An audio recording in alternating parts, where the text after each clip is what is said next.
Oke, paling seputar background kita.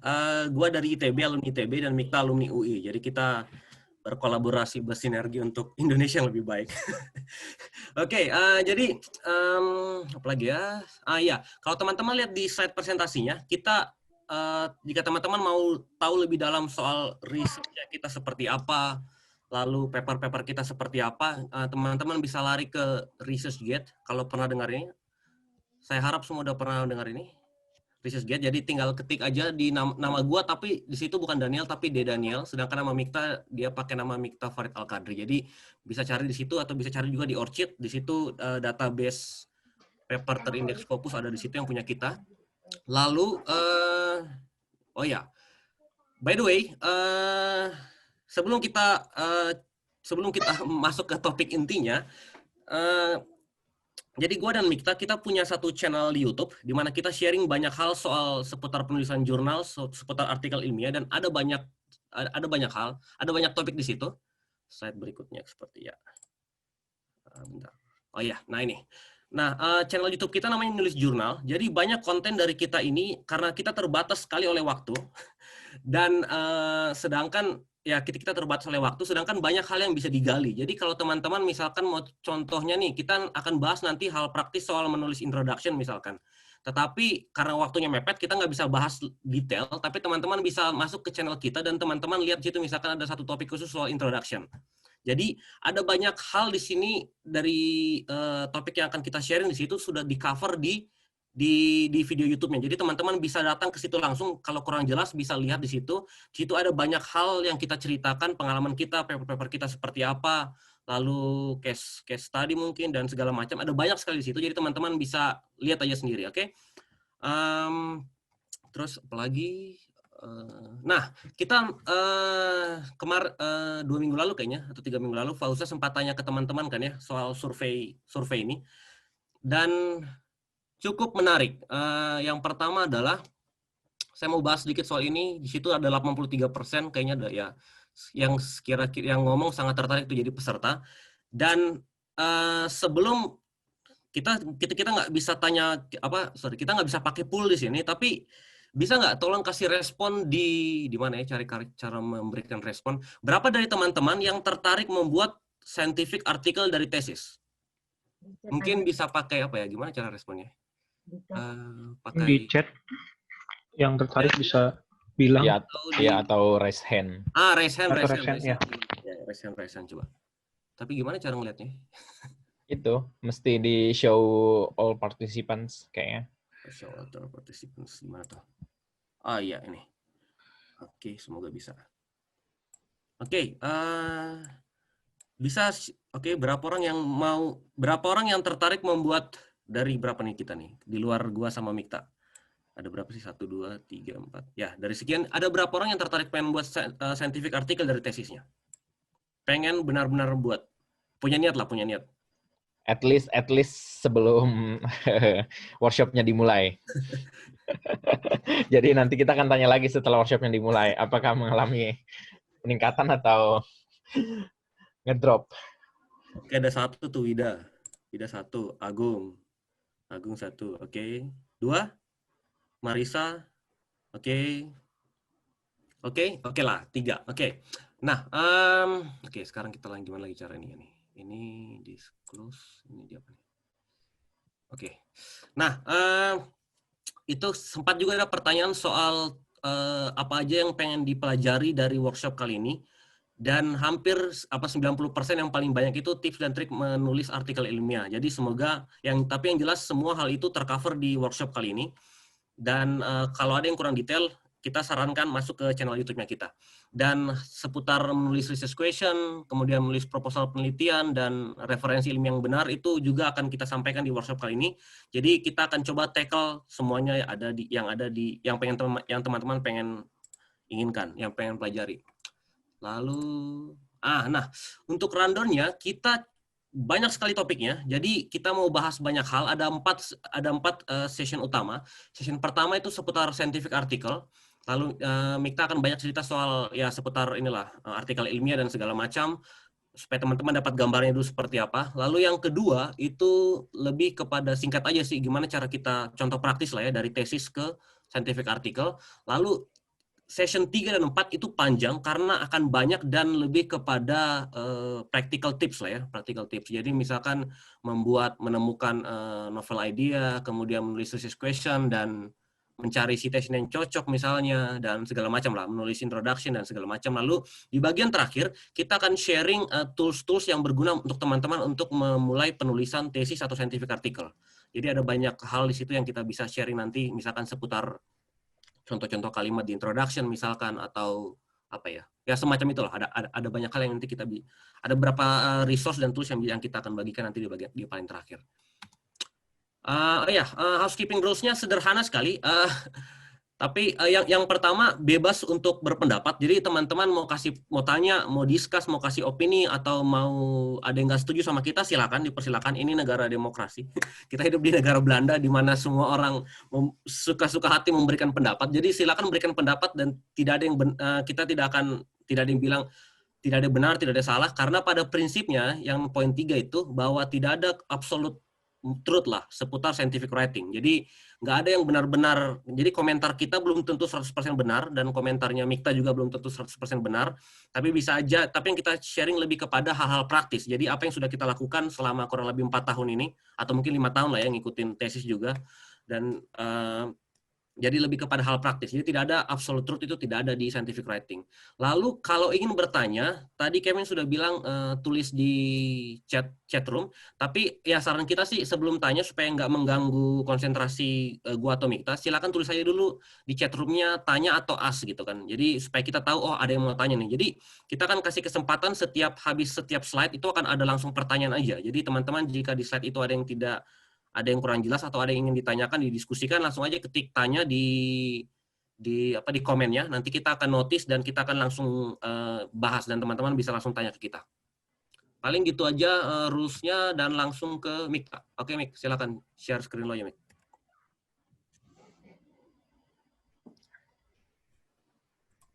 Oke, ntar lo siap. Oke.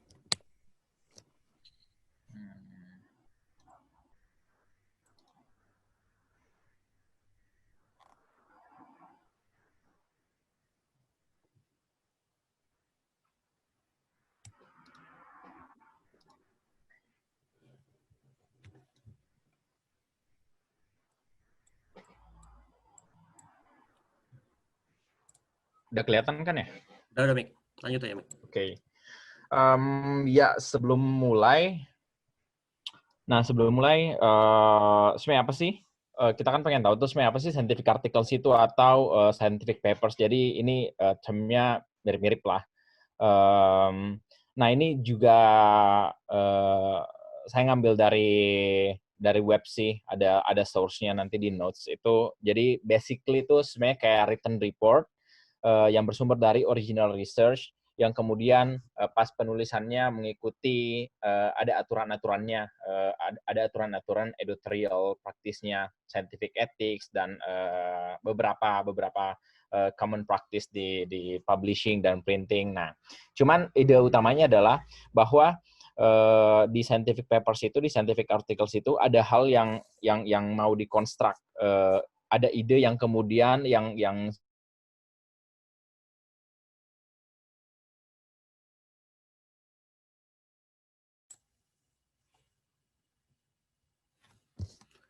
Sepertinya koneksinya Mikta terganggu. secara sistematis ingin dikonstruk di situ. Halo? Ya tadi sempat berhenti Mik. Oh iya, sorry. Terus ya melalui observasi atau scientific data collection. Nah, ini bisa kualitatif, kuantitatif, metodenya tergantung dari data sampelnya. Kan kadang ada yang sosial, ada yang benar-benar engineering, atau ada yang lab based kayak gitulah. Nah, cuman yang menarik adalah bahwa di scientific articles ini kan ada beberapa tipe artikel ini yang kadang-kadang kita agak penasaran kan. Sebenarnya apa aja sih di artikel itu, di contoh-contoh paper itu. Jadi berdasarkan sumber, yaitu kurang lebih in general itu ada 4. Jadi ada primary articles, itu terdiri dari original research. Jadi misalnya teman-teman punya riset nih, terus dari simulasi, dari eksperimen, dari apa macam-macam. Nah, itu biasanya masuknya di original research tuh kalau mau publish artikel. Terus ada case report, ada technical notes. Terus ada secondary articles itu ada narrative review atau systematic review. Nah, systematic review ini atau narrative review ini biasanya mereka bukan ngambil langsung dari primary source. Jadi kan datanya itu dia nggak ngambil langsung, tapi dia menyadur data yang lain. Nah, itu di systematic review kan kayak gitu tuh. Nah, makanya dia masuknya di secondary articles, kemudian dia bikin sebuah summary, dia bikin analisis lagi, kemudian ada findings-nya di situ. Nah, terus ada special articles juga nih ternyata.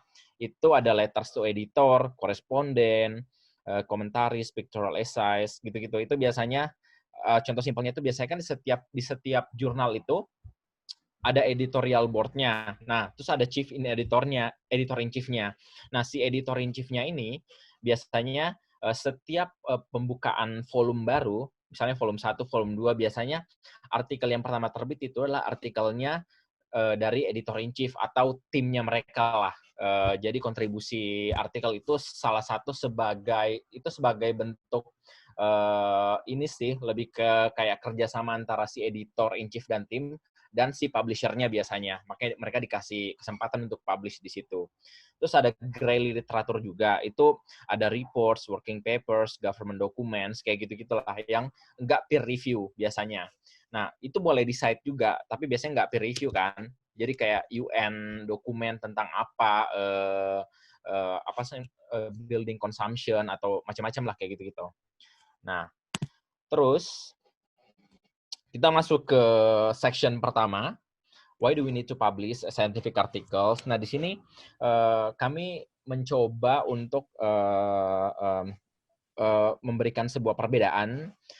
Apa sih perbedaannya kalau kita publish scientific article atau scientific paper ketimbang nulis buku? Nah, kita ada beberapa indikator. Yang pertama itu adalah sebagai syarat untuk apply grant, project atau pekerjaan. Misalnya, kadang-kadang kan teman-teman misalnya pada saat tesis nanti atau mungkin di tengah-tengah perkuliahan di supervisornya atau dosennya biasanya minta atau udah pernah ada yang mengalami pada saat S1 untuk nge-apply hibah atau apa gitu dana penelitian misalnya. Nah, biasanya salah satu syaratnya itu khususnya untuk di Belanda ini syaratnya adalah pasti diminta untuk publikasi apalagi terkait dengan topik yang diajukan. Nah, prinsipal investigatornya atau tim utamanya itu biasanya diminta menulis jenis-jenis publikasinya apa yang terkait sama itu. Nah, dalam hal ini si scientific article menjadi poin plus ketika kita punya bagian itu. Terus pekerjaan juga otomatis khususnya di bagian misalnya ini nggak cuma di akademik loh ya pekerjaan ini, tapi di industri juga nanti ada di bagian ketiga. Nah, terus poin kedua adalah ada validasi proses dan outcome atau algoritma riset secara ilmiah melalui peer review. Nah, biasanya teman-teman yang punya yang mengembangkan sebuah algoritma baru atau ada riset terus pengen divalidasi kan. Jadi kalau buku sama tesis itu mereka peer review-nya kan dari si tim editorialnya. Misalnya kalau buku nih atau tesis ya yang memvalidasi itu kan berarti si supervisory team kan. Profesornya, promotornya kayak gitu. Sementara kalau artikel karena ini peer review biasanya kan paling nggak tuh biasanya single blind lah atau double blind. Single blind itu berarti kita nggak bisa lihat siapa yang nge-review paper kita, tapi orang yang nge-review paper kita eksternal sudah pasti dia tahu siapa kita. Tapi kalau double blind semuanya sama-sama nggak tahu siapa yang ini paper siapa sih yang gue review dan siapa sih yang nge-review paper gue. Jadi benar-benar lebih fair play di situ. Jadi kalau yang kualitasnya bagus dibilang bagus. Nah dalam hal ini contohnya misalnya Microsoft, terus Google, apa segala macam, itu mereka tiap tahun juga ngeluarin, jadi nggak cuma di akademisi, tapi di industri, mereka juga tiap tahun, kalau punya algoritma baru, atau yang lain, mereka biasanya nulis jurnal juga. Biasanya itu di computer science tuh, kayak gitu-gitu. Jadi, kita biasanya akan menemukan, oh ini tim dari Microsoft, ini dari Google nih, kayak gitu. Untuk memvalidasi atau memverify algoritmanya mereka. Nah, terus ada prasyarat untuk berkarir lebih jauh di akademik. Ini udah pasti ya, kadang-kadang peneliti sebagai peneliti, misalnya di LIPI, kalau di Indo kan, atau jadi dosen udah pasti diminta publikasinya apa nih yang pernah. Tapi di akademik, jangan lupa di industri juga, di NGO, ADB Bank. Nah, misalnya ketika lagi nge-apply atau di World Bank gitu kan, ketika lagi nge-apply itu pasti ada satu kolom, ada satu area itu untuk nulis publikasi. Nah, di situ teman-teman bisa naruh semua jenis publikasinya, either conference atau jurnal. Jurnal pasti impact-nya lebih tinggi kan. Nah, kalau dalam hal ini kan si buku atau tesis bisa dibilang nggak begitu berpengaruh kan impact-nya di indikator ini. Terus syarat untuk studi lebih lanjut atau PhD, ya itu udah pasti biasanya akan diminta, terutama pada saat interview atau screening proses, ini udah publikasi atau belum, biasanya kayak gitu. Terus ada kontribusi ilmiah ke dunia luar. Nah ya, ini sebenarnya sama sih. Buku, teman-teman kalau nulis buku atau tesis juga pasti ada implikasi atau kontribusi ilmiah ke dunia luar. Tapi di sini kami ngasih plus-plus di sini, berarti implikasinya kalau jurnal ilmiah lebih tinggi daripada si buku. Kecuali tesisnya teman-teman itu, tesisnya teman-teman itu kerjasama dengan publisher atau disertasi kerjasama dengan publisher untuk membantu diseminasi hasil riset. Nah, misalnya teman-teman si tesisnya itu tiba-tiba dapat invitation dari Nature misalnya atau dari Springer, ya kan? Nah, mereka mau mempublish tesisnya teman-teman atau disertasinya kalian, tapi mereka publisher-nya. Nah, itu berarti poin plus tuh, karena daya diseminasinya lebih tinggi, mirip sama jurnal ilmiah. Terus ada poin selanjutnya adalah lebih visible dan interesting untuk dibaca. Karena ini lebih ke pengalaman praktis sih, karena misalnya kalau kita lagi nyari apa sih literatur gitu atau apa. Nah, biasanya kalau gue pribadi, gue tuh lebih seneng baca yang jurnal. Yang pertama karena itu straight to the point, langsung poin-poinnya apa di situ, ketahuan idenya apa, ketimbang harus baca satu buku. Jadi pendahuluannya dulu, ininya segala macam. Nah, baru nemu si core-nya sebenarnya. Nah, biasanya makanya dan lebih visible, karena kalau tesis kan biasanya cuman berakhir di repository. Nah, biasanya kayak gitu. Kecuali kerjasama sama publisher. Tapi kalau jurnal ilmiah itu akan bisa diakses oleh semua komunitas ilmiah internasional, tergantung jurnalnya. Nah, terus menarik perhatian dunia internasional dan komunitas terhadap isu-isu tertentu itu udah pasti. Misalnya katakanlah teman-teman lagi ngerjain sebuah tesis atau kasusnya misalnya di Flores atau di tempat-tempat terpencil. Nah, kalau nulisnya di tesis ya udah berarti gaining impact-nya cuma segitu aja kan, supervisory team, terus di repository atau orang-orang yang terlibat secara langsung di pengerjaan itu. Tapi kalau bisa dapetin publikasi dari si topiknya, baik conference atau jurnal, itu kan lebih bisa menarik perhatian. Jadi bisa untung kalau bisa pada saat conference dapat kenalan dari luar misalnya. Jadi dari NGO yang tertarik kemudian meneliti topik yang sama, atau jadi mereka bisa langsung nawarin dana misalnya atau apa gitu, atau ketemu profesor yang kemudian ininya sejalan. Nah, itu kan berarti impact-nya lebih tinggi dalam hal ini. Terus poin terakhir itu memungkinkan untuk disitasi lebih luas. Ya, udah pasti. Kecuali yang tadi juga misalnya kerjasama sama publisher, karena jadi lebih banyak orang yang bisa baca si bukunya atau tesisnya. Tapi kalau kalau dikemas dalam bentuk jurnal ilmiah, itu udah pasti.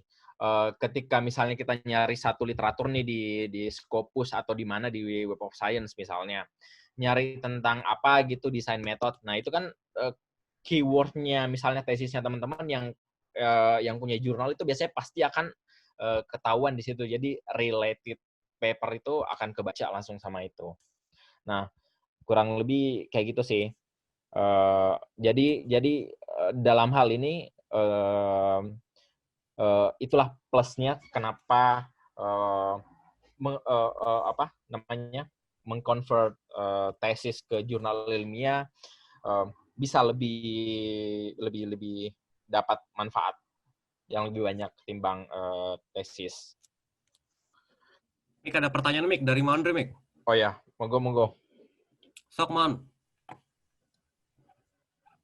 Bisa kan unmute langsung aja.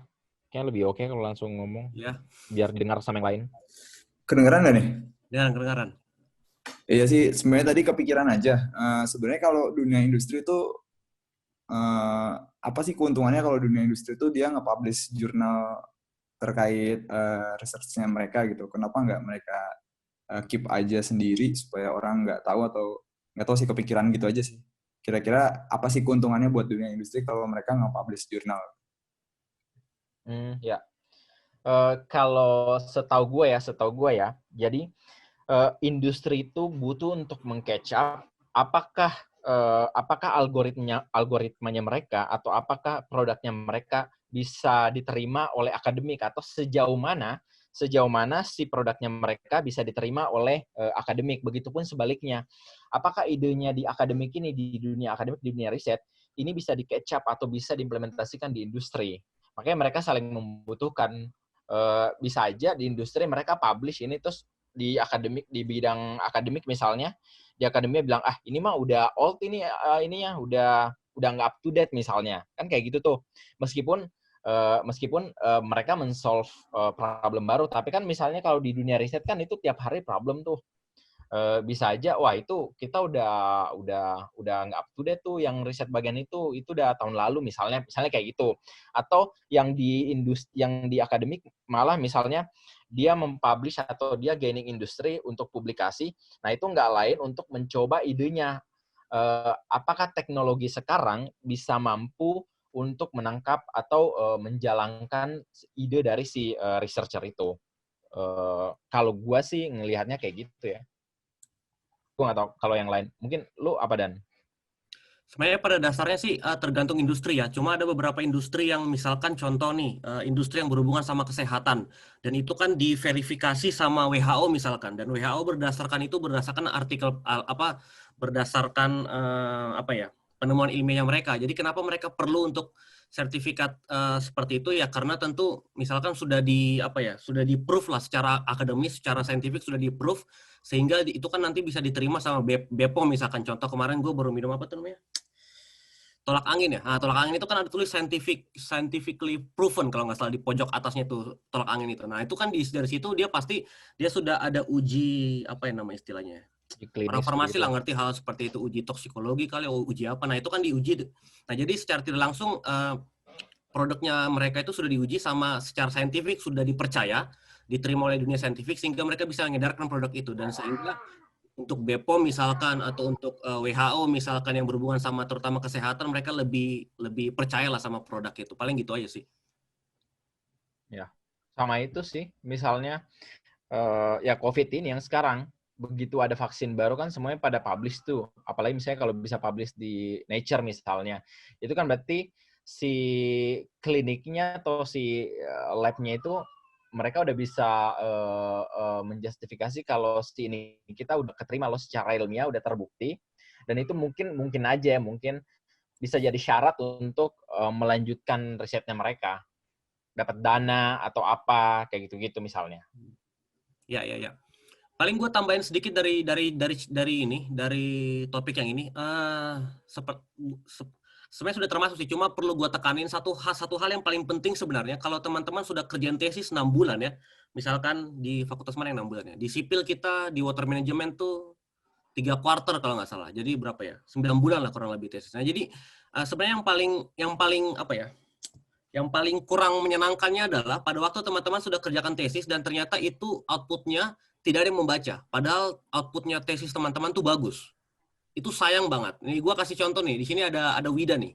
Wida tuh tesisnya bagus banget tentang sanitasi di Semarang kalau nggak salah. Dan itu bagus banget, gue sekilas lihat tesisnya bagus banget. Tapi sayangnya, kalau itu nggak dipublish, nggak akan ada yang baca hasilnya itu. Jadi itu karena nggak ada orang yang mau baca tesisnya Wida yang tebal banget itu, walaupun bagus banget di dalamnya. Tapi kalau itu dibuat jadi scientific article, lebih ringkas, lebih mudah diakses oleh orang lain, sehingga orang akan tertarik membaca dan itu mungkin bisa menginspirasi orang di kota lain misalkan, atau di Ya.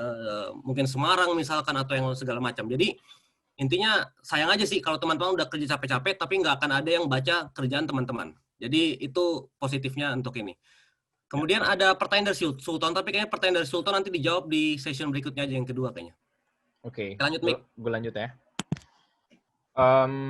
Terus sekarang where to publish. Jadi di mana biasanya misalnya udah nemu nih kan, udah bikin jurnalnya. Terus publishnya di mana sih? Nah, biasanya yang pertama ya untuk tahu karena kan apalagi yang peneliti pemula ya kayak dulu gua misalnya waktu tahun pertama gua nggak tahu nih ini publish di mana nih untuk area gua nih yang computational design. Nah biasanya ya paling gampang ya tanya supervisor lu atau tanya kolega-kolega lu misalnya yang topiknya sama. Jadi mereka kenapa perlu tanya mereka? Karena mereka biasanya udah punya list jurnal mana untuk area yang topik kita. Jadi kayak ada satu section gitu di tempat gue, di departemen gue. Jadi mereka cuma punya list 20 jurnal untuk publish. Jadi semua PhD-nya itu harus publish di 20 jurnal itu. Kenapa? Karena mereka menjaga jadi semua output research-nya paling nggak harus ada di 20 list itu. Karena udah reputable ininya, si section-nya. Jadi mereka menjaga kualitas itu. Nah, kayak gitu sih. Dan yang kedua, kenapa harus kayak gitu? Yang pasti untuk menghindari adanya predatory journals. Nah, predatory journals itu apa? Predatory journals itu yang sistem peer review-nya nggak jelas pokoknya. Yang mana biasanya sistem review itu dapat ada sebulan, 2 bulan, 3 bulan, bahkan sampai setahun. Tapi ini tiba-tiba ujuk-ujuk publish dalam waktu 2 minggu misalnya. Nah itu kan nggak jelas tuh siapa yang nge-review, editorial board-nya dari mana, negaranya kok sama semua ini. Pokoknya nggak jelas lah. Nah biasanya kalau mau lihat itu predatory journals, itu ini salah satu contoh, ini ada namanya Bell List, itu yang dia mempublish regularly mana publisher dan mana jurnal yang termasuk di predatory journals ini. Dan ini harus dihindari, benar-benar harus dihindari karena benar-benar merugikan waktu yang pertama dan tenaga, pikiran juga. Dan kadang kita harus bayar. Kalau yang udah tertipu kan, kadang harus bayar berapa ratus atau berapa ribu euro gitu untuk publish. Karena mereka begitu. Tipikal sih sebenarnya. Jadi kayak punya janji-janji untuk publish cepat, peer review, tapi nggak tahu dari mana, terus bisa langsung open access. Nah, kayak gitulah pokoknya. Jadi jangan tertipu. Dan biasanya emailnya juga bisa langsung kedeteksi, ini nggak jelas nih. Jadi selalu cek itu. Yang ketiga adalah find relevant journals on reference of your cited papers. Jadi misalnya teman-teman kan kadang baca jurnal tuh, misalnya lagi bikin introduction di paper di nanti di tesisnya atau apa. Atau kadang lagi baca jurnal yang benar-benar oke, relevan banget sama topiknya. Nah biasanya kan ada di referensinya tuh, ini dari mana sih nih? Nah itu langsung cek aja, gampangnya sih gitu biasanya kita langsung cek dia publish-nya di mana, terus cari tahu tentang jurnalnya. Oh ternyata jurnal ini mempublish tentang beginian toh. Jadi nggak cuma tentang eksperimen, tapi juga tentang teori atau review artikel kayak gitu. Nah, selain itu, nyambung yang tadi, karena ada beberapa jurnal yang punya karakteristik sendiri. Jadi biasanya ada satu jurnal dia cuma mempublish lab based atau experimental research. Jadi yang benar-benar terkait langsung dengan pengukuran. Jadi nggak pakai data sekunder. Jadi benar-benar pakai data primer. Nah itu biasanya mereka cuma publish itu. Jadi meskipun mereka nggak ngasih tahu di bagian overview-nya kalau jurnal itu hanya publish ini, tapi biasanya punya karakter sendiri si jurnalnya. Makanya sebelum publish rajin-rajin untuk ngecek paling nggak 2 volume terakhir lah si jurnal itu publish apa aja. Nah itu biasanya udah kedetek tuh, oh ternyata jurnalnya tuh dia mempublish yang kayak gini-gini nih, tipe-tipe risetnya, tipe-tipe datanya kayak gini. Nah itu berarti udah bisa tuh. Terus usahakan pakai database yang terpercaya, kayak Web of Knowledge itu punyanya Web of Science, Elsevier, Journal Finder, sama Stimago. Jadi ini beberapa. Jadi kalau mungkin di engineering, di computer science mungkin IEEE kali ya, bisa kayak gitu. tapi banyak lah, ada banyak, ini beberapa aja yang gue sebutin, yang terpercaya. Intinya sih itu. Jadi jangan yang kayak tadi predatory journals itu. Terus, oh ya, mumpung dari tahun pertama, usahakan bikin jurnal database yang relevan dengan topik kalian. Jadi, kalau di gua misalnya, gua biasanya punya satu Word atau Excel, terserah list. Pokoknya list, gua nge-list jurnal mana yang bisa relevan sama topik gua. Jadi mulai dari eksperimen, review, dari apa, terus gua ranking tuh. Kan biasanya di jurnal tuh ada rankingnya. Ada kalau misalnya rankingnya pakai quartile base, terserah, atau impact factor, berdasarkan impact factor. Nah, itu di list aja. Jadi pas nanti mau submit jurnal, udah ada ancang-ancangnya tuh. Jadi, oh gue mau publish di sini, ya gue mau submit di sini. Nah, misalnya jadi nggak pusing lagi nyari kayak gitu, list-list yang lain. Terus, sekedar info juga, jadi acceptance rate itu lebih tinggi biasanya untuk jurnal yang interdisciplinary. Maksudnya apa? Maksudnya kalau di jurnal itu, dia biasanya nggak cuma fokus kalau di domain gue itu arsitektur, jadi dia nggak cuma fokus ke desain atau di simulation. Jadi biasanya dia juga ke energi, mechanical, macam-macam lah, electrical. Jadi biasanya kayak gitu. Nah, itu biasanya impact faktornya tinggi tuh. Tapi meskipun agak selektif biasanya, tapi acceptance rates-nya tinggi karena biasanya novelty paper-nya juga bagus, cross disciplinary. Nah, itu kemungkinan diterimanya akan lebih tinggi tuh di situ. Terus, oh ya, jangan lupa mempertimbangkan ketika ingin mensubmit, mempertimbangkan relevant topics sama waktu peer review-nya. Itu benar-benar penting. Kenapa? Karena kadang kita mau publish di situ, tapi topiknya slightly related, tapi chance-nya itu cuma 10%. Nah, itu perlu dipertimbangkan. Karena apa? Karena ketika lu udah masukin, lu harus nunggu sekitar 3 bulan misalnya. Let's say 3 bulan ya, si peer review-nya. Mending kalau 3 bulan, pas banget 3 bulan dapat decision. Tapi kalau ada yang sampai molor 6 bulan, ada yang sampai setahun, nah itu kan berarti kita nggak bisa ngapa-ngapain tuh ketika jurnal kita udah masuk situ, manuskrip kita udah masuk, kecuali kita benar-benar withdraw. Jadi minta ke editornya untuk withdraw karena udah terlalu lama. Nah, makanya itu jadi penting. Misalnya, makanya sebelum submit di situ, usahakan cari tahu si jurnal ini kira-kira berapa lama, sebulan kah udah ada decision pertama atau 2 bulan. Karena ada juga yang benar-benar nggak ngasih tahu. Nah, begitu submit, nah ya udah tinggal nunggu. Nah, biasanya itu bisa di-track dengan cari tahu 2 volume terakhir. Jadi biasanya kan dikasih tahu tuh di situ. Jadi receive dates-nya kapan, terus revision-nya kapan, terus accepted-nya kapan, publish-nya kapan. Nah, itu makanya penting untuk dicari tahu di bagian situ. Ya, kayak gitu sih. Kalau ada yang mau tanya lagi, silakan ya. Langsung aja. Nick, percepat. Terus oke. Terus ini where to publish. Jadi ini juga, jadi gue singgung sedikit tadi tentang ranking. Kenapa penting? Karena jangan sampai kita cuma asal publish saja. Jadi sebenarnya ini mungkin nggak begitu penting sih bagi teman-teman untuk saat sekarang, tapi cuman ngasih tahu aja kalau sebenarnya di jurnal itu ada rankingnya. Ada impact factor, ada H-index, ada apa sih namanya? Ada quartile base. Nah, biasanya di Indo ini lagi rajin-rajin banget nih untuk publish yang namanya Q1. Nah, untuk publish Q1 di Scopus. Nah, hanya saja jadi sebenarnya paling let's say kita ambil 2 contoh paling populer lah publisher ya. Ada Scopus dan ada Web of Science. Di Delft sendiri pakai itu juga. Jadi kalau Scopus, mereka sistem rankingnya langsung quartile base. Jadi Q1, Q2, Q3. Jadi misalnya let's say ada 100 paper, ada 100 jurnal, ada 100 paper yang masuk. Nah, mereka cuma ngambil 20-nya. 100 jurnal yang di bidang itu, mereka cuma ngambil 25%-nya. Yang terbaik berdasarkan H-index-nya untuk jadi Q1. Nah, itu kalau bisa publish di Q1 berarti oke. Nah, di Indo tuh sekarang lagi ngejar yang kayak gitu. Siapa yang bisa publish Q1 dapat insentif lah, dapat apalah, kayak gitu-gitulah. Kurang lebih. Ini kurang lebih contohnya. Jadi ini misalnya building environment high indexnya segini, ini Q1 ini kalau yang hijau-hijau ini Q1 nih. Terus bisa dicek langsung di Chimago Journal dan Country Rank di bagian kanan. Nah, itu nanti di situ akan disebutkan tuh Q1, Q2, Q3, Q4, Q5.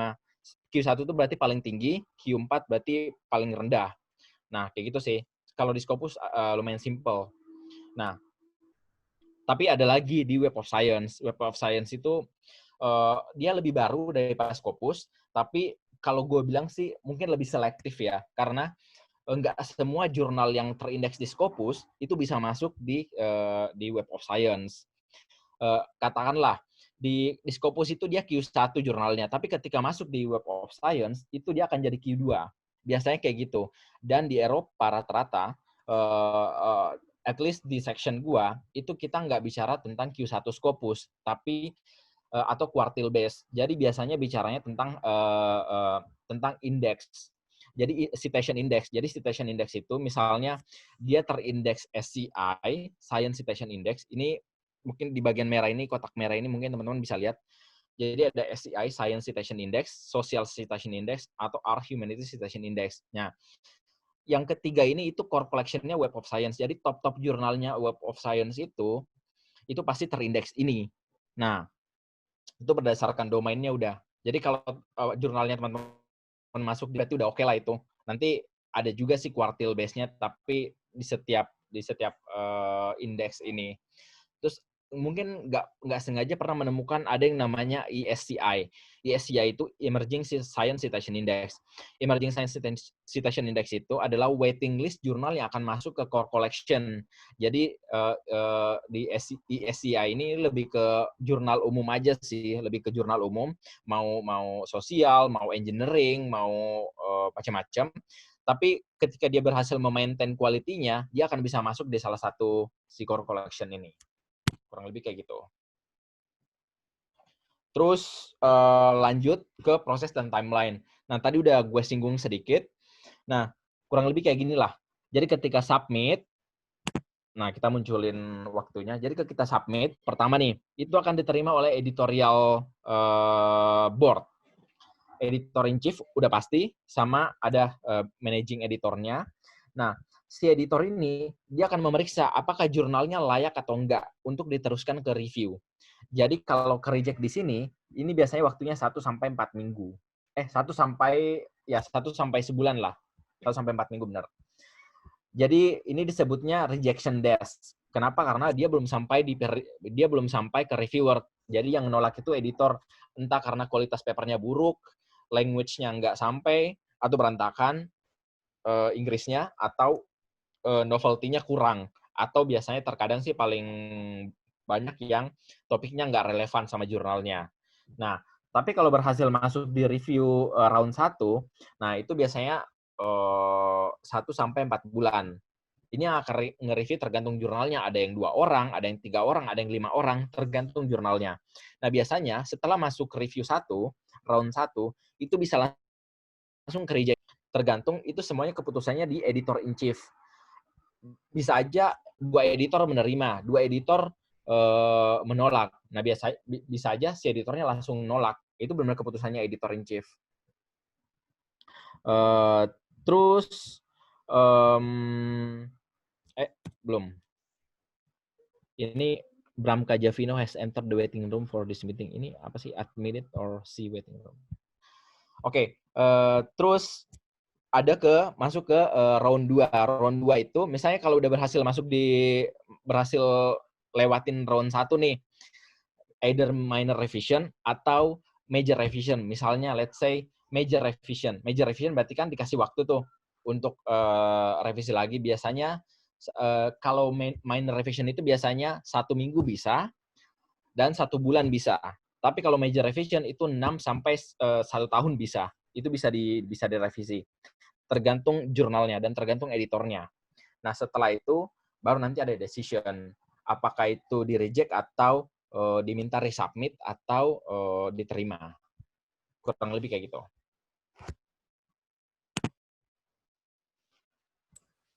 Ya. Oke. Ada pertanyaan Ada pertanyaan nggak untuk teori scientific artikel yang panjang dan Gue nggak tahu sih ini dipahami. terlalu cepat atau gimana, atau terlalu padat. Pokoknya komen aja lah ya. Jadi sebelum kita lanjut ke section berikutnya. Oke, yang jelas tadi banyak hal ya yang memang perlu diketahui, tapi kalau teman-teman mungkin nanti slide-nya teman-teman bisa baca lagi, lalu atau kurang jelas bisa lihat ke channel kita langsung, ke channel YouTube kita. Di situ ada banyak kita cerita panjang lebar soal ini. Tapi kita akan langsung masuk ke berikutnya ya, dan saya akan coba buat ini sesingkat mungkin. Mick, tolong matiin screen lo, Mick. Gua mau share. Kalau dari sini gimana? Terus, lo yang kontrol dari sana? Iya. Nggak bisa, soalnya ada blok-blok ini ya. Blok-blok apa tuh? Oh iya, nanti ini gue Ya, nggak matiin. bisa soalnya. Enggak, ini bisa gue matiin. Nah, kayak gitu. Oke, terserah lah. Ya. Tapi gue mau nunjukin sesuatu, cuy. Gue aja kayaknya. Oh ya udah, oke lah. Ada yang mau gue share. Oke, sip. Sebentar.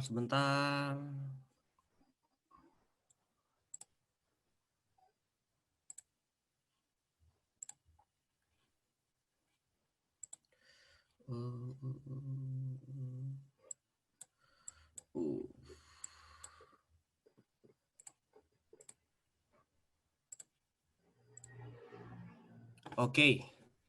Nah, ini balik ini gimana nih? Oke lah. Sip. Nah, jadi gue pengen nambahin sedikit yang dari slide-nya Mikta ini. Gimana ya? Oke. Jadi yang jelas dari pertama kali masukin sampai ke kalau lancar terus ya itu makan waktu beberapa bulan dan bisa sampai 1 tahun mungkin. Jadi untuk teman-teman yang mau publish paper dari tesisnya teman-teman perlu perhitungkan timeline ini.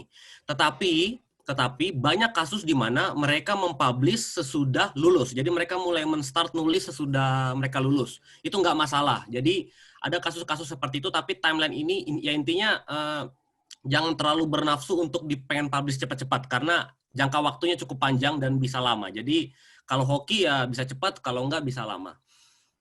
Lalu hal berikutnya, kita langsung ke section yang kedua dan ini pendek aja. Yang jelas bisa nggak sih kita convert tesis kita menjadi paper? Itu bisa banget. Nah, jadi ini gue kasih contoh sederhana nih. Yang paling kiri itu paper itu tesis gue. Gue dapat ijazah S2 dari IHE dan ini tesis gue dan ada 3 paper keluar dari situ. 1 conference paper dan 2 research article. Jadi 2 artikel dari situ. Lalu gue lagi kerjain sekarang paper lagi sama 1 orang alumni IHE, teman dekat. Dan kita lagi buat 1 paper, sudah rencana mau submit besok kita dari paper ini. Lalu sekarang yang paper yang ketiga, itu papernya student gua di sini, di water management. Dan kita sudah buat paper dari situ, sudah disubmit. Jadi, bisa atau tidak? Bisa. Nah, tadi ada pertanyaan Sultan soal apakah nilai 6,5, berapa 6 ya? Minimum 6 untuk bisa disubmit jadi paper atau enggak, itu tergantung, soalnya pada dasarnya bisa aja. Jadi ini gue kasih contoh sederhana ya. Jadi teman-teman kalau nanti kerjaan tesis nilainya jelek, jangan langsung minder dan berpikir itu nggak bisa jadi paper. Nggak bisa seperti itu. Ini gue kasih contoh sederhana nih. Tesis gue, pas gue kerjaan tesis di HE, itu nilai gue kalau nggak salah 7. Kalau gue nggak salah 7 pas. 7 pas dia kasih nilainya. 7 pas atau 6,5 lah gitu lah jelek.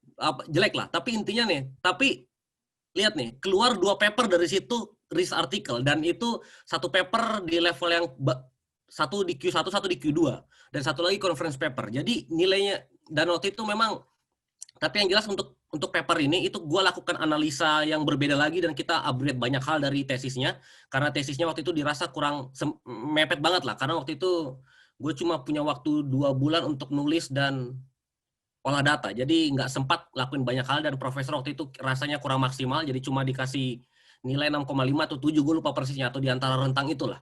Nah, tapi pada waktu gue lakukan, sudah gue beres, gue lakukan analisa lagi, keluarlah paper. Nah, untuk dua tesis yang ini nilainya ini kalau saya nggak salah 8 atau 8,5 gitu, punya teman gue di IHE ini. Lupa nilainya berapa. Nah, untuk student gue ini nilainya tuh 8 atau 8,5 ya kita kasih ya.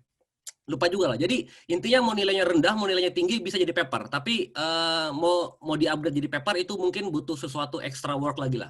Analisa tambahan mungkin atau yang lainnya. Nah, untuk sedikit gambar untuk scientific article, itu perkiranya kurang lebih 8.000 kata. Jadi itu ada, nanti teman-teman bisa baca sendiri lah ya. Ini ada 250 dan segala macam. Jadi kurang lebih 8.000 kata. Jadi tergolong pendek, sangat-sangat pendek. Nah, lalu tipsnya gimana cara kita mengubah dari tesis menjadi scientific article? Yang pertama, hal yang pertama bisa dilakukan adalah pada waktu teman-teman punya kick off meeting, pada waktu teman-teman lakukan kick off meeting, itu teman-teman bisa discuss sama supervisornya. Jadi tanya dulu, diskusi sama di supervisor, misalkan teman-teman pengen banget nih punya scientific article, punya jurnal. Diskusi sama supervisornya, bisa nggak kita publish artikel dari sini pada waktu kick off. Sehingga mungkin nanti time plan-nya bisa di-adjust sedemikian rupa, mungkin dipercepat, sehingga nanti bisa lebih cepat lah untuk ininya. Lalu yang kedua, nah ini tips paling praktis. Tips paling praktis adalah ikutin format scientific article untuk tesisnya teman-teman. Jadi enaknya TU Dev adalah, saya nggak tahu departemen lain seperti apa ya, tapi kita di water management formatnya itu bebas banget formatnya. Tergantung supervisor. Jadi contoh kasus di mana, gue kasih contoh satu kasus ya, bentar ya.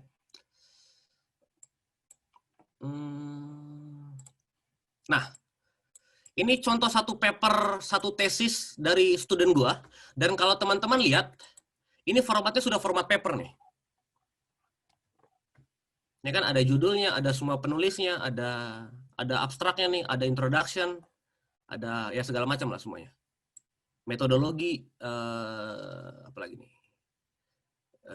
results-nya ada langsung. Jadi dia, dan ini totalnya kalau nggak salah 8.000 lebih lah, tapi nggak sampai 9.000 nih kata-katanya.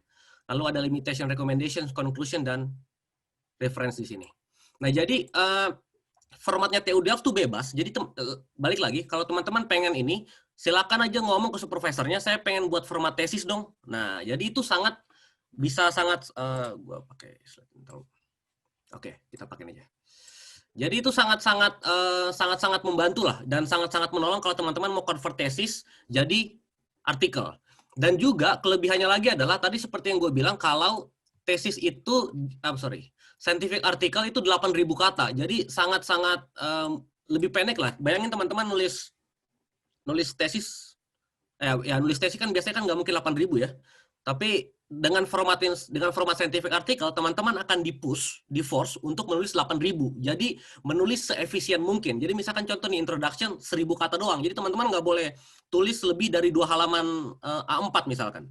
2 halaman kalau yang spasi 2, space 2, ukuran fontnya misalkan 12, itu kan kurang lebih 2 sampai 3 halaman. Nah, introduction itu nggak akan boleh lebih dari 3 halaman. Itu kan sangat padat banget. Nah, itu justru menurut gue pribadi itu sangat membantu banget. Jadi teman-teman, karena kebiasaan ini gue perhatikan sih ya. Kebiasaan kita adalah kita suka nulis panjang-panjang, tapi dengan di-force seperti ini cuma nulis 1.000, jadi introduction kita lebih sangat-sangat efisien dan sangat-sangat padat. Nah, jadi gue saranin sih ikutin format scientific article. Nah, lalu hal yang berikutnya lagi, untuk teman-teman yang pengen nulis paper, hal yang bisa dilakukan adalah cari PhD yang bisa bantuin nulis artikel. Jadi, seperti gue kasih contoh tadi paper yang ini teman gue, ini gue diskusi sama dia, dan dia ngajakin nulis paper, dan gue bilang, oke, gue bantuin. Dan gue sebagai, walaupun sebenarnya topiknya ini nggak di gue banget, ini tentang water, tapi jauh dari, ya bisa dibilang jauh lah, karena banyak topik gue tentang lebih behavioral aspek gitu kan. Dan ini teknis banget, engineering banget. Nah, tapi gue yang bisa gue lakukan sebagai PhD adalah gue membantu menstruktur semuanya. Jadi gue kasih tahu dia, oke, introduction-nya kayak gini, gue baca dulu tesisnya semuanya, gue kasih tahu dia, oke, lu nulis ini deh, yang ini diambil, yang ini nggak perlu diambil. Kemudian hasilnya yang ini kayaknya nggak usah diambil, ini nggak usah dimasukin di main body-nya, tapi bisa dimasukin di suplementari misalkan. Jadi itu akan menolong. Jadi saran gue adalah temukan PhD yang bisa membantu teman-teman nulis paper dan minta saran dari mereka. Dan juga mana tahu bisa berkolaborasi sama mereka. Ini gue kasih contoh satu paper nih.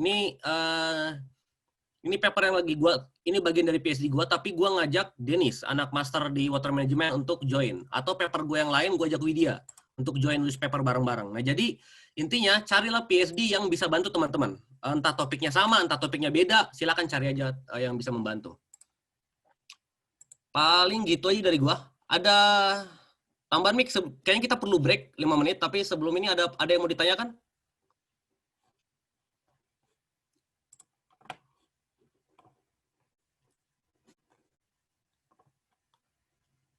Ada yang mau ditanyakan? Atau Mikta mau bahas pertanyaan dari Sultan tuh? Atau sudah terbalas di situ?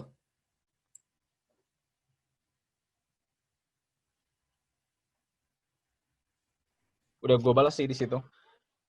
Cuman nggak tahu gimana menurut Sultan, nangkep atau enggak. Iya nangkep sih akhirnya soalnya kayak bingung sempet ngelihat sebelumnya terima kasih dulu nih udah jawab. Soalnya kadang-kadang suka ngeliat kayak buka website Science Direct tapi kayak di Ya, situ ya. ada afiliasi Elsevier terus tiba-tiba ada afiliasi Scopus lagi kadang suka disorientasi aja sih jadi kayak pengen nentuin hierarkinya tuh kayak gimana sih gitu. Ya, ya, ya. Jadi Scopus itu miliknya Elsevier. Jadi Elsevier itu Web of Elsevier, Web of Knowledge, terus Springer, terus Thomson and Reuters, Emerald, MDPI, mereka itu jenis-jenis publisher. Publisher itu mengeluarkan jurnal. Mereka punya jurnal A sampai Z. Baik itu medical, baik itu engineering, baik itu sosial. Nah, itu publisher punya itu masing-masing. Mereka masing-masing punya rules. Nah, cuman untuk citation database biasanya yang paling populer ada dua yang dikenal, yaitu adalah Scopus dan Web of Science. Mereka itu adalah salah dua dari the largest citation database yang ada, dan dipakai sekarang. Nah, Elsevier itu punyanya si Scopus tadi. Kalau si indeks-indeks yang lain, Science Citation Index, itu biasanya impact factor itu punyanya Web of Science. Nah, misalnya kalau buka jurnal kan ada indexing dan abstracting biasanya. Kalau buka salah satu jurnal yang ada Scopus, yang ada di Elsevier, tiba-tiba ada di bagian kirinya itu ada kolomnya indexing dan abstracting. Di situ ada jenis-jenis indeks, macam-macam, ada engineering village, ada macam-macam lah indeksnya. Cuman biasanya di situ juga terpampang di halaman depan jurnal biasanya ada impact factor. Impact factornya 3, 4, 5, itu macam-macam. Nah, impact factor itu untuk itu yang tadi gua di slide gua nanti bisa dibaca. Impact factor untuk mengukur kualitas si jurnalnya. Berapa kali dan pengaruhnya terhadap yang lain. Nah, itu biasanya semakin tinggi impact faktornya, semakin susah biasanya tembusnya untuk publish di situ. Nah, si impact factor ini nggak dikeluarin oleh Scopus, tapi dikeluarin oleh Web of Science. Lembaga citasi, bukan lembaga ya, pokoknya citation database lah. Si publisher-nya itu Web of Knowledge. Nah, kayak gitu kurang lebih. Simpelnya sih kayak gitu ya. Oke paham lebih kebayang. Sip. Thank you. Oke, Mik. Langsung ke berikutnya aja, Mik. Dan waktu kita cuma tinggal 30 menit lagi. Jadi, satu slide 1 menit kayaknya, Mik. Oke, aku coba ya.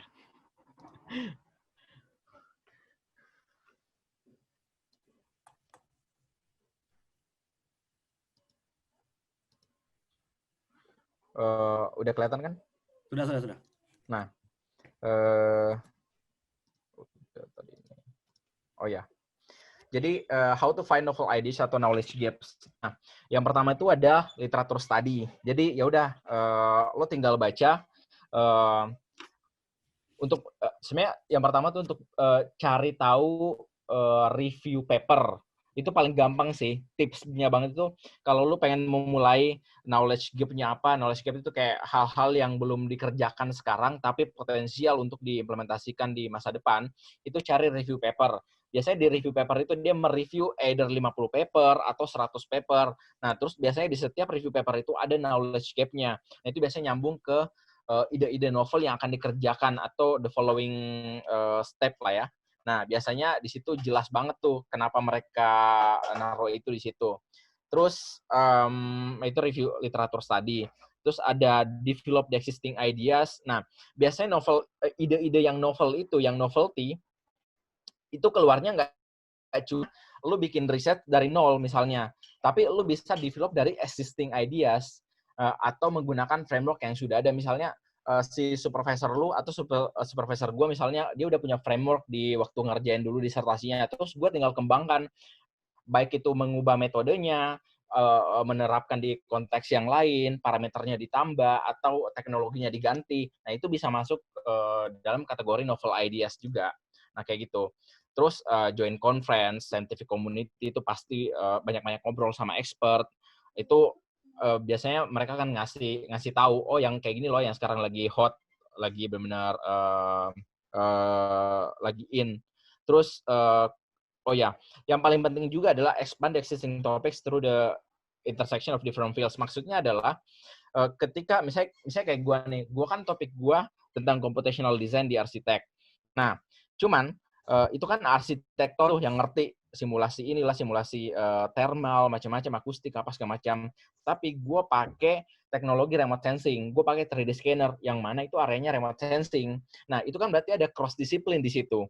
Nah, ketika pada saat gue mau publish jurnal, gue bisa publish di dua area. Yang pertama gue publish di arsitektur, dengan membawa teknologi dari remote sensing, gue bilang kalau ini baru loh, teknologi baru meskipun sebenarnya itu udah mature di engineering, tapi itu merupakan hal baru bagi arsitek. Atau sebaliknya, gue bisa publish di areanya remote sensing, di 3D scanning. Tapi gue bilang kalau gue menerapkan teknologi lo yang udah existing ini dengan konteks yang baru. Nah, bagi mereka itu akan menjadi hal yang baru. Jadi dengan berkolaborasi dari berbeda disiplin itu akan sangat bisa untuk mendapatkan ide-ide yang super novel.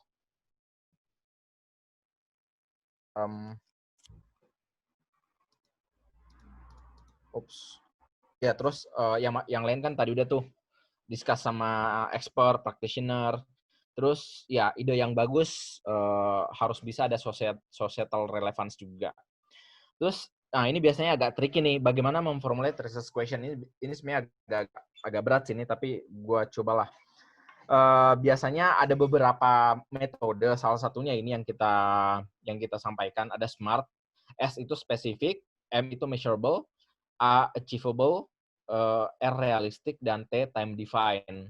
Nah, misalnya langsung contohnya ya. How can scientific articles workshop increase the success rate of TU Delft PPS students to the international level over a period of 2 years by implementing virtual learning models. Nah, ini salah satu research question yang lumayan compact. Jadi ada time define-nya. Time define-nya itu yang over period of 2 years. Terus ada realistic, jadi bagaimana bisa dicapai dengan mengimplementasikan virtual learning models. Terus sangat spesifik, scientific articles, workshop. Nah, kayak gitu-gitu loh. Jadi paling enggak elemen-elemen yang ada di SMART ini harus ada di bagian research question lo. Nah, itu baru bisa menjawab. Jadi kan ada juga kadang-kadang research question dimulai dengan why. Nah, itu biasanya tidak disarankan. Mungkin ada beberapa yang pakai, tapi ada juga yang menyarankan untuk tidak. Kenapa? Karena itu terlalu luas. Jadi why-nya itu kan bisa ke A, bisa ke B, bisa ke C, bisa ke D. Sementara kalau research question kan harus super spesifik dan langsung kena pakai indikatornya apa, pakai kriterianya apa. Nah, misalnya kayak gitu. Terus tadinya sih mau mencoba memformulasikan satu research question ya pakai situasi COVID yang sekarang. Cuman gue nggak tahu waktunya, ini di skip aja kali ya. Waktunya cukup atau enggak. Nah, ini salah satu contoh systematic review. Nah, kebayangkan pasti kalian kalau mau mulai, atau gue dulu pas mau mulai tesis nih atau disertasi atau apapun itulah, itu kan pasti disuruh baca tuh, kalian baca dulu lah ini topik ini. Nah, pas baca itu kita kan nggak boleh sembarang baca tuh, jadi ngasal aja jurnal dari mana nggak peduli, yang penting baca. Nah, jadi sebenarnya di sini tujuannya bukan untuk menyuruh kalian untuk bikin systematic review. Ini lumayan agak berat si systematic review ini dan takes time. Jadi cuman kita bisa mengambil tips triknya, yaitu misalnya kalau udah mendefine source-nya apa, Web of Science misalnya, atau Scopus dan Google Scholar. Nah, biasanya untuk mendapatkan relevan jurnal, biasanya kita pakai beberapa operation. Jadi misalnya udah menentukan topiknya tuh, topik ada conceptual themes-nya, misalnya di gua nih, ini contoh aja ya, conceptual themes, design workflow, contextual setting, misalnya gua ada 3 keyword, solar architecture, solar envelope, solar access. Nah, ini kemudian gua perform di Scopus. Jadi misalnya bisa pakai OR atau bisa pakai N.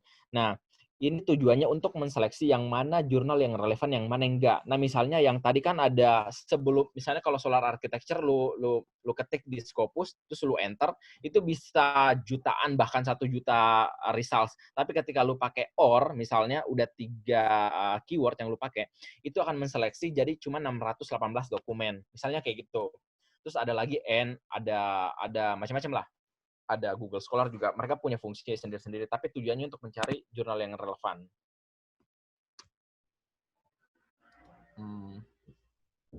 Udah. Kayak gitu. Oke. Stop ini loh, Mic. Biar gue sekarang. Oke. Tunggu, gue share screen. Ya. Oke. Oke, sebelum sampai tadi Mikta udah cerita banyak lebar soal systematic review, tapi gue kasih contoh praktis aja gimana cara melakukan. Jadi ada beberapa tips yang bisa dilakukan. Misalkan contoh sederhana yang pernah gue lakukan adalah, misalkan gue baca satu jurnal, lalu gue membuat di Word semua kalimat-kalimat yang penting dari jurnal itu. Nih teman-teman bisa lihat nih, kelihatan kan ya? Nah ini kalimat-kalimat yang ada di sini itu pure semua gue copy dari jurnal itu. Jadi kalimat misalkan ini nih, causes of bad water quality. Nah ini kalimat ini keluar dari satu report ini kayaknya. Dan segala macam. Jadi intinya jika teman-teman membaca satu paper dan tidak mau kehilangan kata-kata pentingnya, silakan copy paste aja kalimat-kalimat pentingnya di Word. Lalu buat nanti citation-nya apa. Sehingga pada waktu teman-teman butuh kalimat itu atau statement itu, teman-teman bisa balik lagi ke, tinggal nyari aja di sini. Dan juga dikelompokin. Dan gue juga mengkelompokkan itu berdasarkan konten. Jadi misalkan gue butuh meta-analisis tadi nih. Oke, di sini sudah ada. Di bagian sini, di halaman 12, itu ada paper-paper yang berhubungan dengan meta-analisis. Dan finding-findingnya mereka. Mana ya? Ini bawah nih. Ini halaman 12. Nah, ini dia. Meta-analisis. Dan ini finding-finding utamanya. Atau misalkan pas gue lagi nulis kalimat, gue butuh informasi soal option for household water treatment. Nah, itu ada di halaman 6. Jadi gue bisa langsung dapat di halaman 6 nanti dia. Nah, dan ini opsi, ya inilah. Mana sih? Ya ini ya. Dan semua yang ada di sini itu cuma gue copy paste dari jurnalnya langsung atau dari reportnya langsung. Jadi itu contoh praktis banget. Jadi supaya kita nggak kehilangan ide dari jurnal itu. Jadi supaya pas kita baca itu nggak sia-sia informasinya hilang gitu dan kita nanti kesulitan lagi nyarinya di mana nih, kita pernah baca gini tapi kita bingung nih carinya gimana. Lalu hal yang berikutnya yang bisa gue ini adalah mana tadi? Ya ini dia. Nah, kebiasaan, setiap orang punya kebiasaan masing-masing ya untuk nulis citation, tapi yang jelas gue punya satu kebiasaan yang menurut gue sangat praktis, yaitu gue tulis dulu pertama, lalu kemudian gue cari relevan citation-nya. Jadi mungkin ada beberapa orang yang dia baca dulu, dia baca lalu dia baca lalu dia tadi seperti yang gue buat di awal, dia ambil poin-poin penting lalu dia tulis di papernya dia. Nah tetapi kalau gue itu biasa nulis dulu semua yang ada di kepala gue, kalimat apapun gue tulis semuanya, baru terakhir gue cari nanti citation-nya itu seperti apa. Dan tipsnya yang kedua adalah tidak perlu kita baca semua artikel di situ. Yang penting artikelnya itu kurang lebih berhubungan lah sama topiknya kita. Jadi kita mungkin cari misalkan, atau kita langsung contoh praktis aja ya. Ada yang bisa kasih gue satu kalimat sederhana yang kira-kira butuh citation? Ada yang bisa tolong? Kalimat apapun, satu kalimat. Ada yang bisa kasih ini? Satu kalimat. Apa? Energi, atau dibilang gue aja, lack of water. Lack of water is a serious problem worldwide. Nah, misalkan gue punya kalimat ini ya, lalu yang gue lakukan adalah gue cari di Google kalimat ini. Dan karena kita mengusahakan pakai citation jurnal, jadi yang gue lakukan adalah kata kunci pertama pakai kata jurnal, lalu katanya di sini kan lack of water misalkan, lalu worldwide. Nah, gue akan menemukan langsung beberapa paper yang berhubungan itu. Misalkan contohnya, ini nih bagus banget nih, The World Road to Water Scarcity. Nah ini gue sudah punya bareng nih. Oke, misalkan yang ini aja ya. Nah, tipsnya adalah kita nggak perlu baca semua jurnalnya, tapi kita lihat aja abstraknya. Kurang lebih kan kalimatnya seperti ini ya. Ada masalah kekeringan air adalah masalah global. Nah, kita lihat aja nih. Nah, oh iya, dia ada bahas nih. While water consumption increase, bla bla bla, the population under water scarcity increase, bla bla bla. Oke, artinya jurnal ini cocok untuk ngisi citation-nya ini. Jadi kita nggak perlu baca semuanya, yang penting kita tahu aja. Lalu hal yang kedua adalah, gue sarankan teman-teman pakai Mendeley. Ini Mendeley contohnya. Oh, gue sudah ada nih, gue hapus dari awal ya. Oke. Misalkan ini sangat membantu sekali. Teman-teman bisa pakai EndNote, bisa pakai Mendeley, tapi gue pakai Mendeley. Nah, hal yang bisa dilakukan adalah, teman-teman kan kita mau nge-set barang ini nih ya. Kita mau nge-set barang ini, copy judulnya, masukin di Mendeley, add entry manually, jurnal article, masukin judulnya di sini. Nah, baru dia akan klik kanan, dia update detail, dan dia akan keluar semua detailnya. Jadi kita nggak perlu nulis dari awal semuanya. Dia akan langsung keluar detailnya. Lalu apa yang dilakukan di Word? Teman-teman bisa nginstal di reference, teman-teman bisa nginstal add-on-nya Mendeley, lalu insert citation di sini. Lalu tinggal tulis aja, tadi namanya Kumu kan? Nah, Kumu ada 2 tuh dia. Nah, yang ini nih, scientific report. Oke. Dia langsung keluar di sini. Kemudian pas mau masukin, teman-teman mau ngetik references.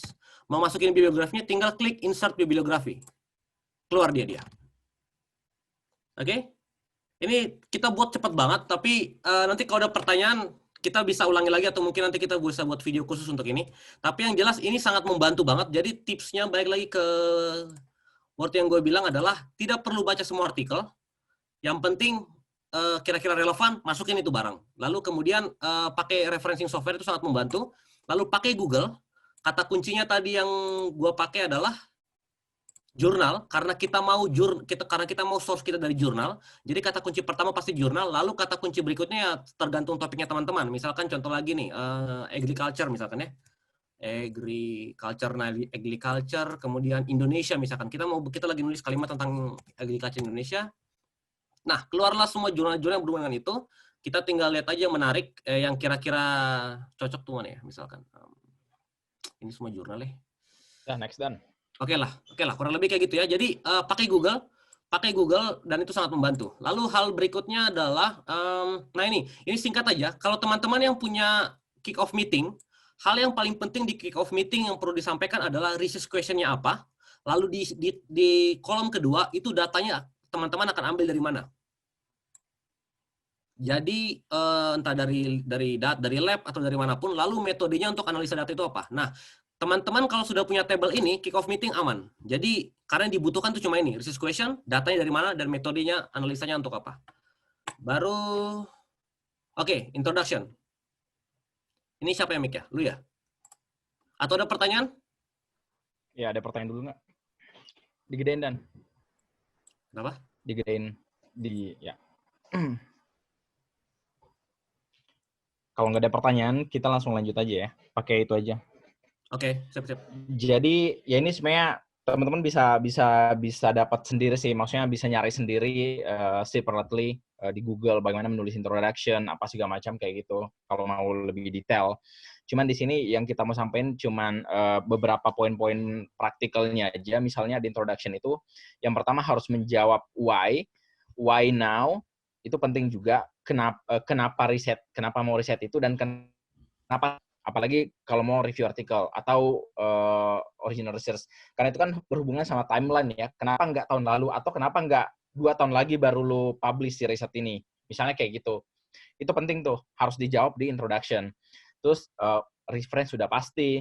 Knowledge gap-nya jangan lupa dikeluarin. Karena ini penting banget, apalagi ya common terms-nya macam-macam lah ya. However, apa segala macam. Apalagi misalnya ini biasanya reviewer nyari nih yang bagian-bagian ini.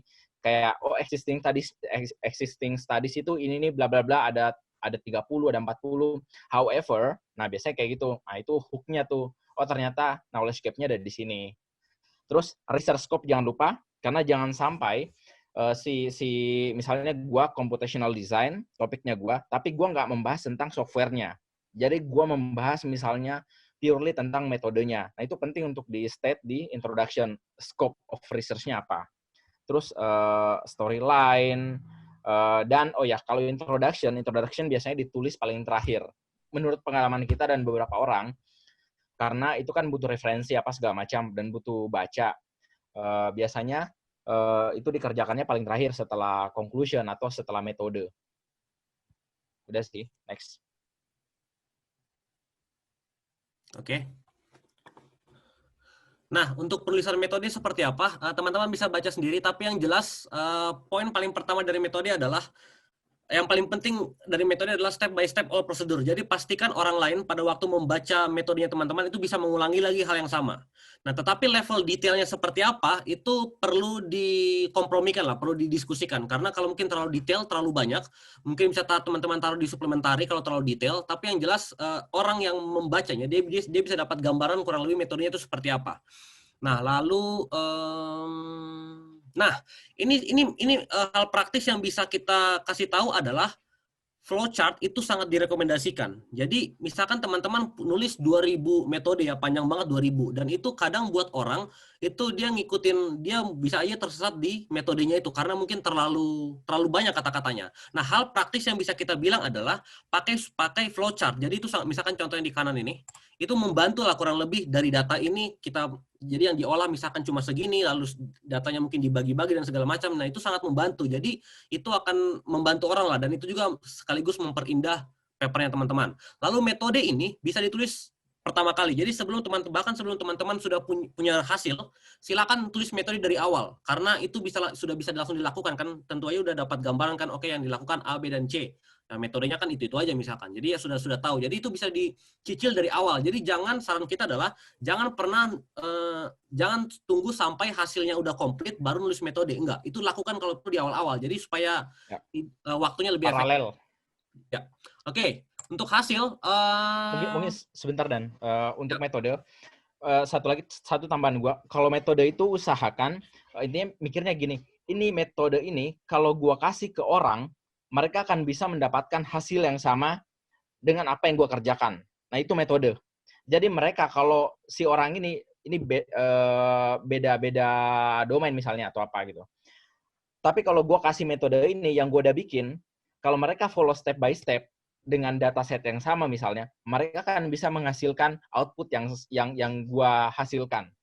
Intinya itu kalau metode. Udah, makanya dibikin se-clear mungkin.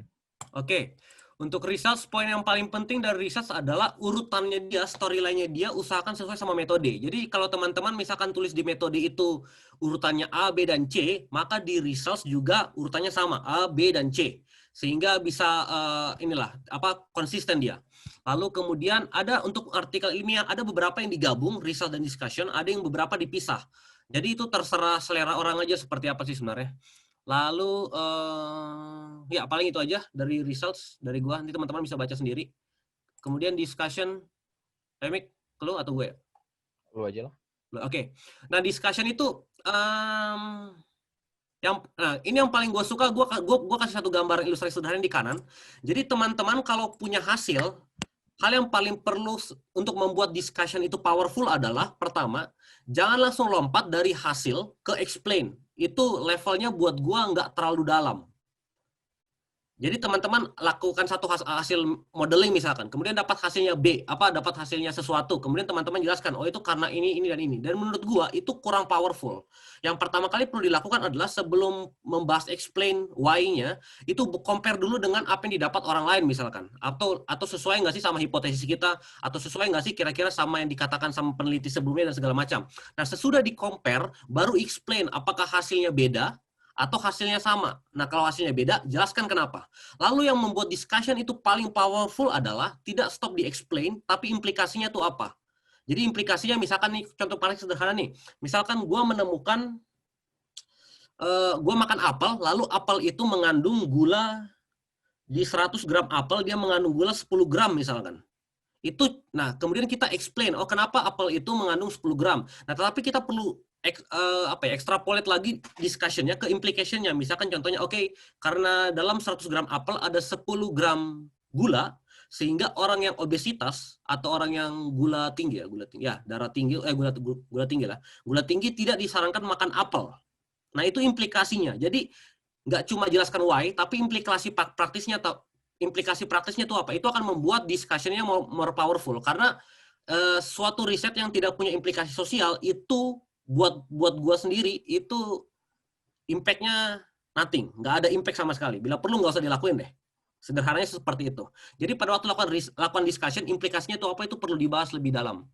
Kemudian limitation juga perlu bisa dibahas di sini. Mungkin gua satu dan. Oke, yang mana? Sok. Nah, jadi sebelum masuk ke conclusion, jadi kalau gue biasanya analoginya gini. Jadi kalau nulis paper itu ibaratnya kayak jam pasir. Tahu kan yang jam pasir yang dia dari atas apa namanya broad dulu, terus mengerucut, terus broad lagi. Nah, di pas mengerucutnya itu adalah metode.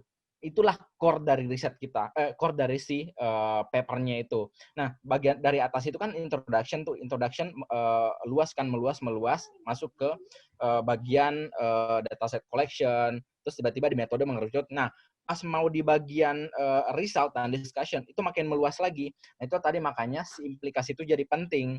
Jadi di discussion itu paling nggak kita harus calling back lagi si apa yang udah kita sebut di introduction tadi.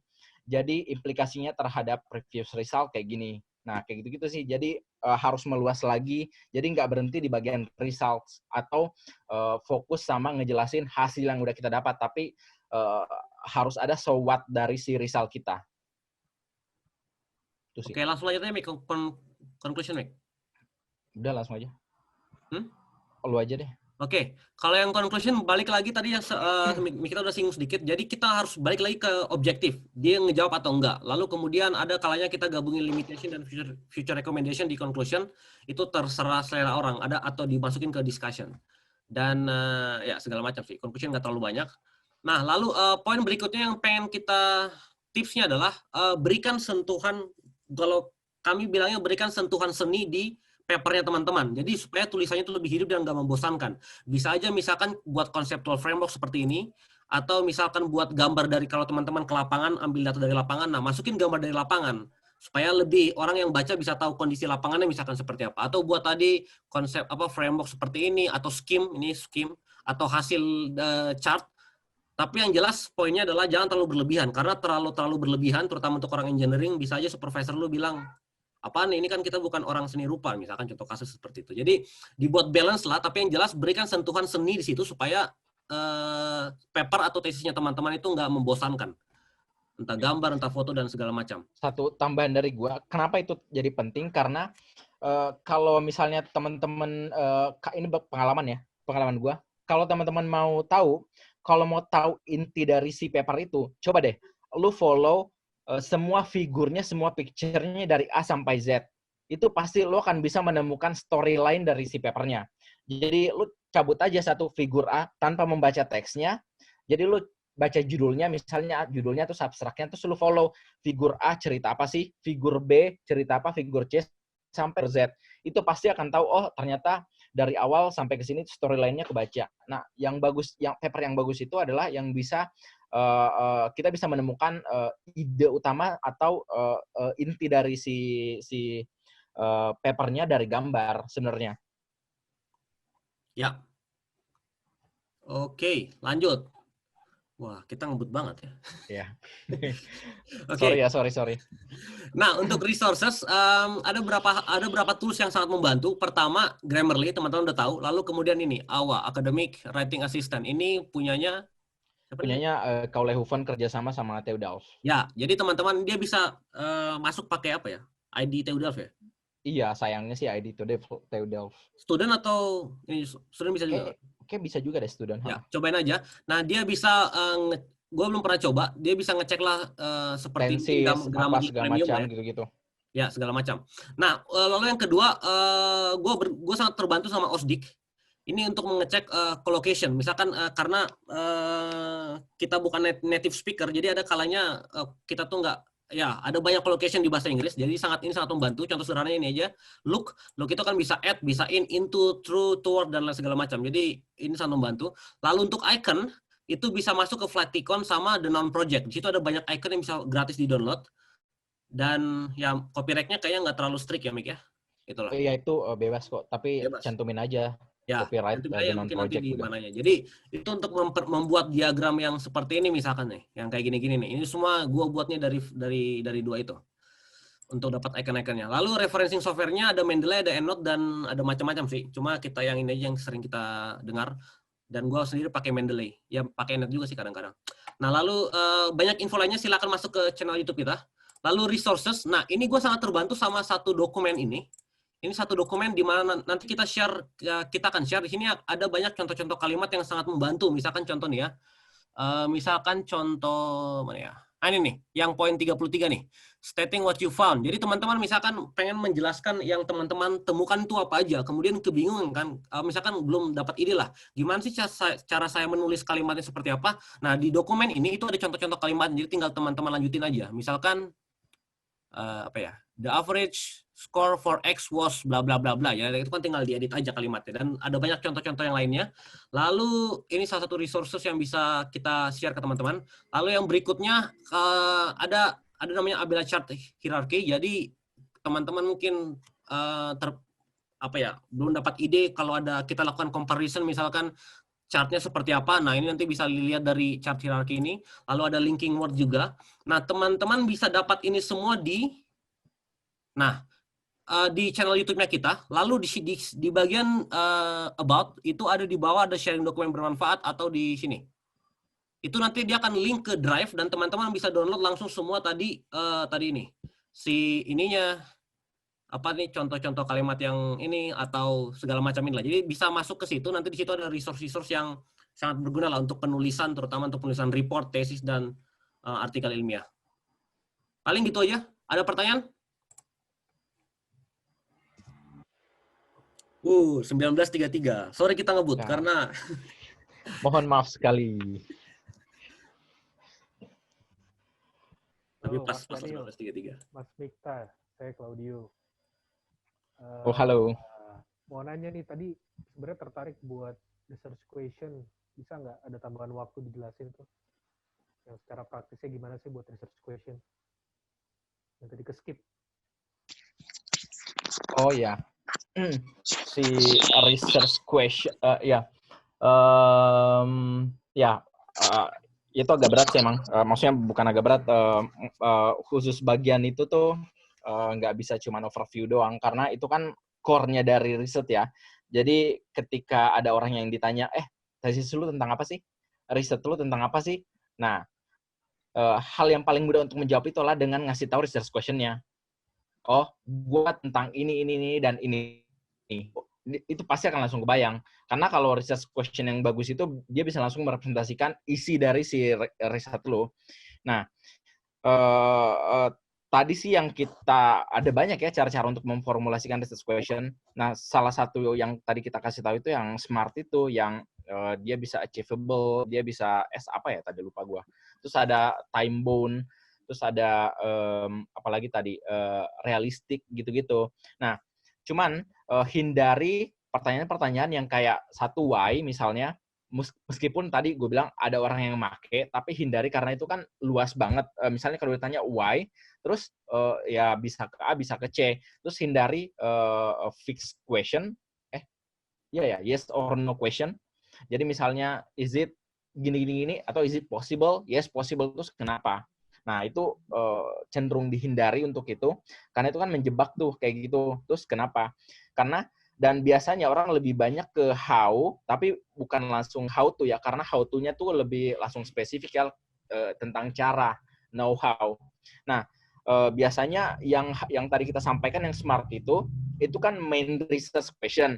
Nah, biasanya untuk memberikan lebih spesifik lagi, itu biasanya ada sub question. Nah, sub questionnya itu ada 3, ada 4, ada 5. Nah, biasanya dimulai dari literatur review. Yang kayak tadi, misalnya, coba deh preview slide sebelumnya. Nah, misalnya yang kayak tadi nih, di How Can Scientific Articles Workshop, nah itu kan, itu udah satu research question yang agak compact tuh. Nah, biasanya ini main research question-nya nih. Nah, untuk menjawabkan beberapa spesifik lagi, biasanya kita pakai sub question untuk menerjemahkan si main research question ini. Biasanya mulainya dengan what, what is scientific articles, apa sih kriteria scientific articles workshop, misalnya kayak gitu. Terus bagaimana sih sistem belajar TU Delft PPI student, misalnya kayak gitu. Terus apa yang terjadi di period of 2 years, baru how to, terus bagaimana meng-create virtual learning modes, learning models. Nah, baru lebih spesifik lagi keyword-keywordnya di sub question itu. Nah, biasanya kayak gitu. Atau contoh praktisnya seperti ini nih, gue kasih contoh praktis nih. Ini ada satu, kita nggak sempat buat ininya. Tapi coba dari satu kalimat ini aja, 17% warga yakin tak bakal kena corona. Ini artikel kemarin kayaknya. Ya. Nah, ini kira-kira krisis question apa yang bisa keluar dari sini coba?